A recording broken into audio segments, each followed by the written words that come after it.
Trump's cabinet picks on Capitol Hill. We owe it to our constituents to get to the bottom of intelligence failures. Senators grill the president-elect's nominee in a flurry of congressional hearings.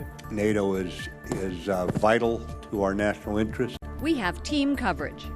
Catholics in Congress. I'm Catholic. I've been all my life Catholic, and that means I'm pro-life. We continue our conversations with new Catholic congressmen from around the country. Christian persecution. Syria is experiencing a bloody civil war. We'll talk to one Syrian Christian about his struggles. And did somebody say McDonald's? The Golden Arches are earning their golden wings. Our nightly report from Rome on the McVatican's plan. On EWTN News Nightly for Thursday, January 12th, 2017.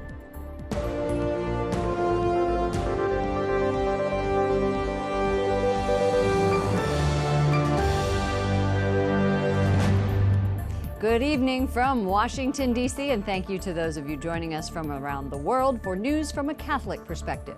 I'm Lauren Ashburn. Tonight, a new investigation into the FBI and Department of Justice. The Inspector General says he will look into the 2016 actions of both agencies in the months leading up to the election. The probe will include whether department policies were followed by FBI Director James Comey. Democrats have blamed Comey's handling of an investigation into Hillary Clinton's private email server and his late October release of a letter about the case for her loss to Republican Donald Trump. This comes just 8 days before Trump's inauguration. The president-elect continues to add people to his team as several of his nominees on Capitol Hill are answering questions. Former New York City Mayor Rudy Giuliani will advise President-elect Donald Trump on cybersecurity. Giuliani is the CEO of Giuliani Partners, an international security consulting firm. He was considered for Secretary of State, but Donald Trump nominated Rex Tillerson. And we have team coverage tonight on Capitol Hill with Jason Calvi and Wyatt Goolsbee. Congressman Mike Pompeo, Trump's pick to run the CIA, says that during his confirmation hearing, he will not comply with torture orders and takes a tough stand against Russia, saying it's pretty clear the Russians tried to meddle in the presidential election. Let's go first to Wyatt Goolsbee, who is standing by on Capitol Hill. Wyatt. Lauren, Congressman Mike Pompeo says the U.S. faces its most complicated threat environment in recent memory. He mentioned threats from Iran and North Korea, but what dominated today's hearing was Russia. Russia has reasserted itself aggressively, invading and occupying Ukraine, threatening Europe, and doing nothing to aid in the destruction and defeat of ISIS. Congressman Mike Pompeo calling out Russia multiple times during his hearing at a Senate Intelligence Committee. This was an aggressive action taken by the senior leadership inside of Russia. The four-term Kansas Republican is taking a tougher stand in contrast to the president-elect. Trump said just yesterday he wants to improve relations with Russia's leader. If Putin likes Donald Trump, I consider that an asset, not a liability, because we have a horrible relationship with Russia. Russia can help us fight ISIS. If Pompeo is confirmed, he could play a role in repairing the relationship between Trump and the intelligence community. Some see that link as strained after the president-elect questioned findings over allegations of Russia interfering in the presidential election. He also responded to questions about unverified reports Russia stole Trump's personal and financial information. If confirmed, will you commit to exploring those questions? And if you find there is validity to those allegations, refer the information that you discovered to the FBI? Look, there are a number of very serious things that have taken place. The leaks that occurred as well, I consider to be intensely serious, too. I promise I will pursue the facts wherever they take us. As a congressman, Mike Pompeo has been critical of President Obama's nuclear deal with Iran, but he says if he is confirmed, he realizes his new role, and he says he will work with other officials within the CIA and make sure he's consistent with the law of the land. Lauren? Why, did he say anything about the violence in the Middle East? He did. He talked specifically about the civil war in Syria, calling it a tragic humanitarian catastrophe. He also said that as a result of the civil war, which started in Syria, has led to a rise in extremism across the Middle East and now is affecting Europe as well. And what specifically did he say about torture? Well, he said he's against the use of torture. He was asked directly if the president asked him to use enhanced interrogation techniques that were outside of the law, would he be willing to use that? And he said absolutely not. In fact, he said, quote, "I understand the law. I'll always comply with the law." And that's a little bit of a contrast, Lauren, because we've been following Donald Trump on the campaign trail, who has said that he would be okay with the use of waterboarding, for example. In fact, he said if we wanted to, I'd go stronger. Lauren? Okay, Wyatt Goolsby on Capitol Hill. Thank you, Wyatt. A Senate panel has overwhelmingly passed a waiver to allow retired Marine General James Mattis to run the Pentagon. Mattis still must be confirmed. He needs the waiver to serve because of a law saying U.S. service members have to be out of uniform for 7 years before holding the job. It's been 3 years since he served. The vote came after Mattis told senators he places Russia #1 on his list of security threats. I think right now the most important thing is that we recognize the reality of what we deal with Mr. Putin, and we recognize that he is trying to break the North Atlantic Alliance, and that we take the steps. Mattis said that Russia is an adversary we must confront, and the history of U.S.-Russian relations is short on success. The House will now consider permission for Mattis to serve. Ben Carson's celebrated career as a neurosurgeon leaves no doubt about his medical credentials, but senators question whether he has the experience needed to run the Department of Housing and Urban Development. Carson faced his first round of vetting today, and Jason Calvi was inside the confirmation hearing, and he joins us from Capitol Hill. Jason. Lauren, the former Republican presidential candidate defended his experience and his credentials to become the HUD secretary. In that role, he'll oversee 8,300 employees and a budget of $48 billion. He turned to his life experience to show that he would put the needs of the needy first.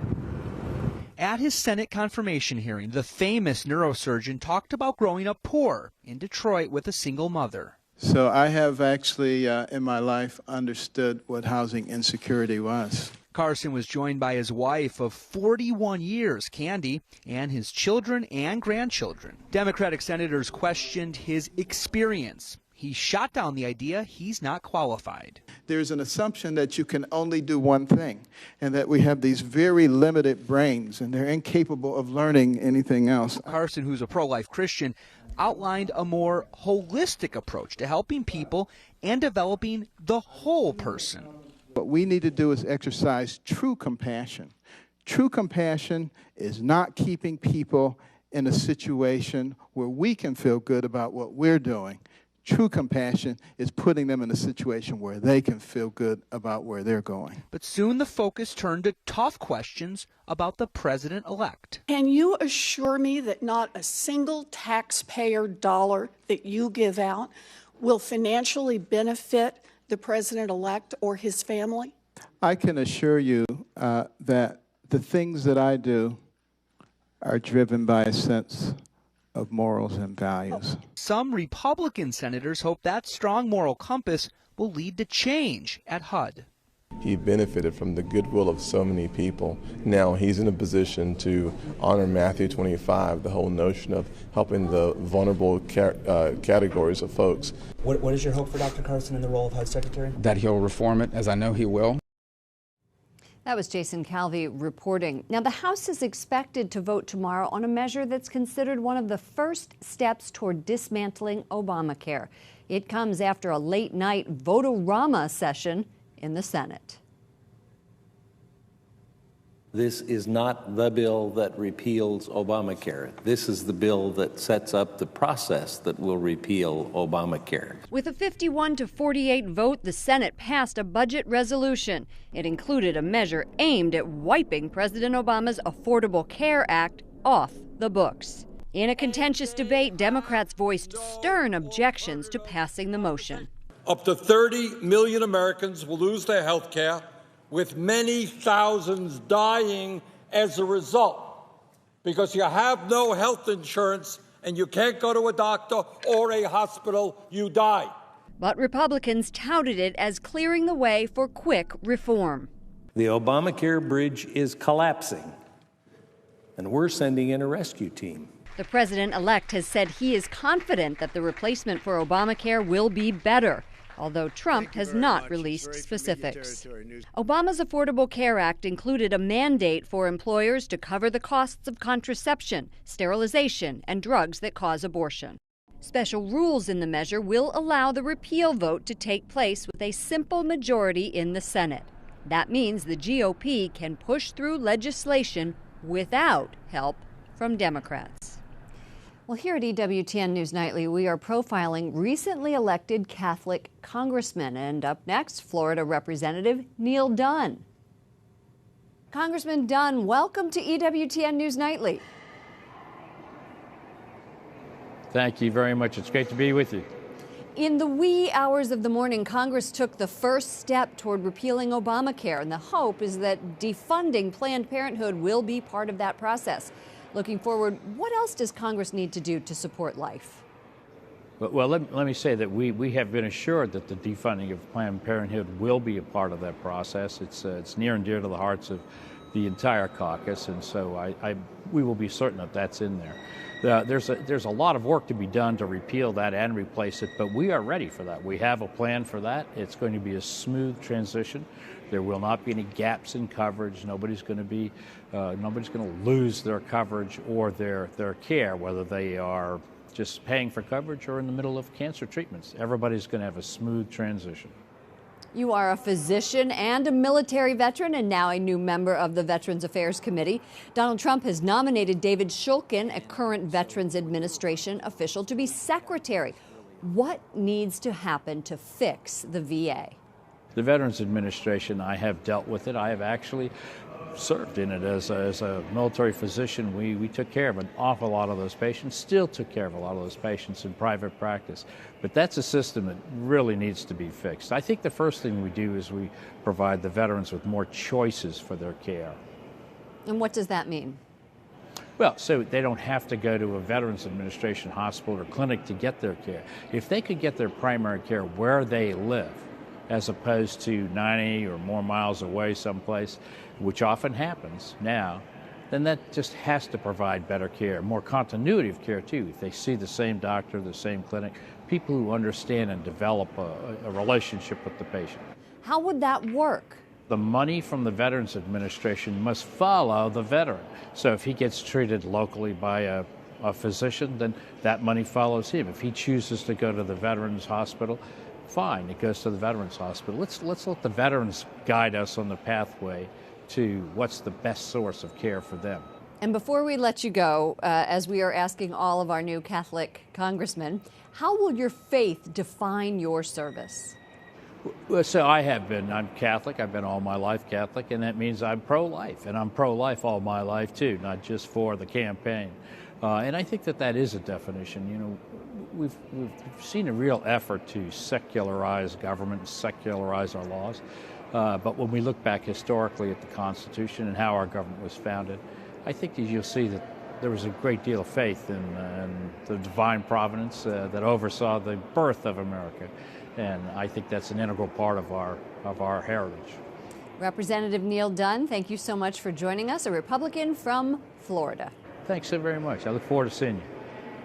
The transgender sibling of inauguration singer Jackie Evancho will not be attending the ceremony next week, according to the New York Times. Jackie's sibling was born a male but now identifies as a woman named Juliet. Juliet says she has prior engagements. The Evancho family is suing the school district Juliet attends over the right to use women's bathrooms. The bathroom issue is also being debated in Texas. Republicans are working on a proposal to require people to use bathrooms corresponding to the gender on their birth certificate. The lieutenant governor of Texas is backing the bill, but the GOP is facing backlash. The state's Republican governor, Greg Abbott, hasn't publicly enforced the restrictions. Other stories our EWTN News Nightly team is covering in today's world. A cold snap in Eastern Europe is blamed for at least 73 deaths. In recent days, some countries have seen temperatures, the lowest temperatures in decades. Extreme weather has frozen one of Bosnia's largest artificial lakes. While the country is prone to cold conditions in the winter, this year's cold spell has surpassed expectations. Temperatures have dropped between 5 degrees and minus 15 degrees. In the Serbian capital of Belgrade, hundreds lined up in the freezing snow outside a shelter to get a hot meal. The migrants, mostly from Afghanistan and Pakistan, are living in an abandoned warehouse outside. They keep warm by huddling around fires. Inside, it's not much better. I haven't seen this kind of place in my dreams. The situation is too much bad and the weather is too much cold. Homeless people and migrants are most at risk. Today, Pope Francis is making a plea for those seeking a better life. In a tweet, he says, young migrants, especially when unaccompanied, are especially defenseless. Let everyone offer them a helping hand. And the Vatican is extending that helping hand to the poor in Rome. It's teaming up with an Italian charity and the McDonald's restaurant near St. Peter's Basilica. That's in order to provide free meals to the homeless. Starting this Monday, volunteers will distribute 1,000 meals to homeless people in the streets around the Vatican. Once a week, the meals will include a cheeseburger, apples, and water. The McDonald's restaurant opened 2 weeks ago and has sparked a controversy. Mary Shovlin joins us from Rome. Mary, this McDonald's has ruffled a few feathers in the Vatican. What is the controversy over it? And is this project with the homeless meant to appease critics? I think so, Lauren. Well, first of all, the feathers are ruffled because, excuse the pun, many people are not swallowing this idea, don't find it appetizing, if you were. And even cardinals, high-ranking cardinals in the Vatican Curia have opposed this McDonald's because A, it's a Vatican property, but B, they don't want this sort of commercialism in such a historic and prestigious site, the critics have said. So that's their largest complaint. So when this charitable organization approached the McVatican, as they're calling it, the McDonald's near the Vatican, they readily applied, and maybe behind that was to create some goodwill among the Italians living in the area that did not want the McDonald's in the first place. The Pope has had the poor and the needy very close to his heart. Tell us about this concern, how he's made them a priority in his pontificate. Well, even before the Jubilee of Mercy, we know that he set up a station here in the colonnade in St. Peter's, just here behind me, where the homeless and the poor can go and have showers, go to a barber, have medical assistance. And that was even further magnified during the Jubilee of Mercy. It expanded even more. His papal almoner, as he's called, the one in charge of going out in the name of Pope Francis, goes out at night in the streets for the people sleeping on the streets, bringing them food, blankets. Just on the Epiphany, Pope Francis said, it's freezing here in Europe right now. We can't forget those sleeping on the streets. And a lot of people come forth with special sleeping bags, gloves against these record-breaking cold temperatures. Mary Shovlin, EWTN News Nightly in Rome. Thank you so much. Thank you, Lauren. Coming up, we'll take a look at a new report about persecution Christians face around the globe. The numbers are devastating.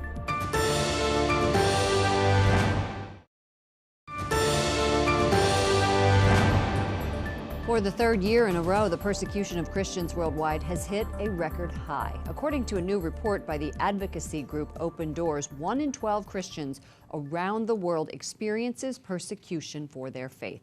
Joining us now is Kristen Wright, Director of Advocacy for Open Doors USA. Thanks for joining us on the program. It's great to be here. Thanks. Islamic extremism followed by ethnic nationalism are the main causes of persecution. Tell us about the countries where this is the most prevalent. Yes, so in 35 out of the 50 countries on the Open Doors World Watch List, Islamic extremism is a driver of persecution, and that would be countries like Iraq, countries like Syria, where we're hearing about this in the news every day.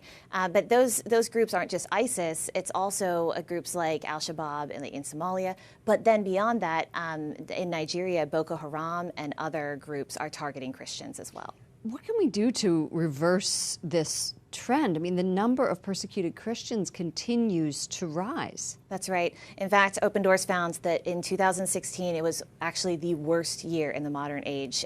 For 4 years in a row, Christian persecution has been worsening around the globe. But one thing that Christians can do is pray for their persecuted brothers and sisters. You can also take action. As the Director of Advocacy, I facilitate petitions and campaigns and urge Christians to go to opendoorsusa.org to learn more about how to advocate on behalf of their persecuted persecuted brothers. And what does that mean, advocate? Well, we're specifically actually urging the Trump administration to take real action on this issue.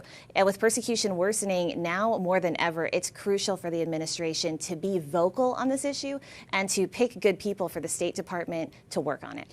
You don't have an accurate number of Christians in this report. Why not? Of Christians killed for their faith. That number for this report is 1,207. But we're saying that that's not necessarily accurate, and here's why. It's because in countries like Syria and Iraq, it's very difficult to get your hands on actual numbers of Christians who are killed because people just disappear in many cases. It's hard to quantify that. How also in countries like North Korea, we actually have no idea. That's very difficult to get that information. And so those are just the deaths that are on record. But what Open Doors found this year is that deaths were actually more globally it's spread out. And so we had deaths in Mexico and Colombia of Christians who were specifically killed for their faith. This is fascinating. Kristen Wright, Director of Advocacy for Open Doors USA, thank you so much for joining us. Thank you, Lauren. Our partners at Catholic News Agency have an in-depth look at Open Doors' work. And to read their story, visit Catholic News Agency at catholicnewsagency.com. Up next, a first-hand account of persecution from a pastor who lived in Syria. He's here in studio.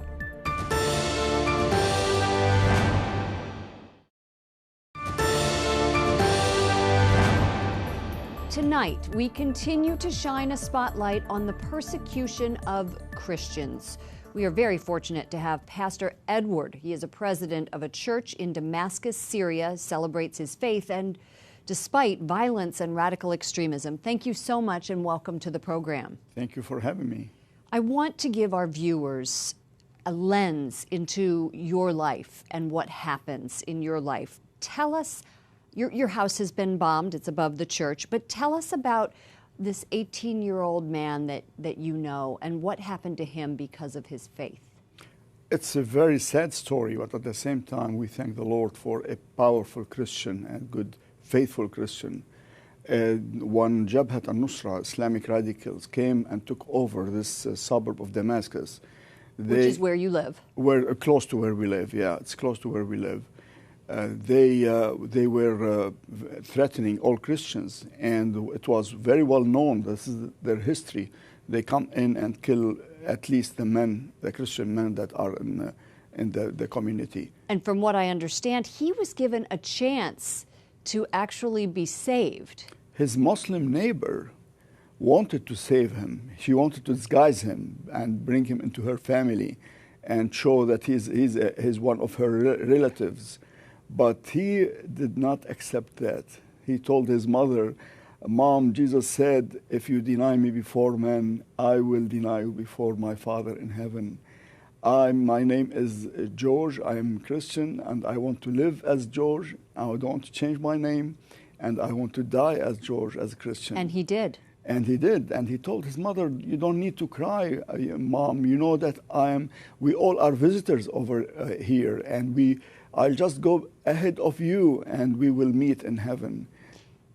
What a powerful, powerful testimony that is. But that is just one of many stories you know. Yes. You have a friend who's a medical doctor, was one killed by ISIS, not very far from you. In front of cameras.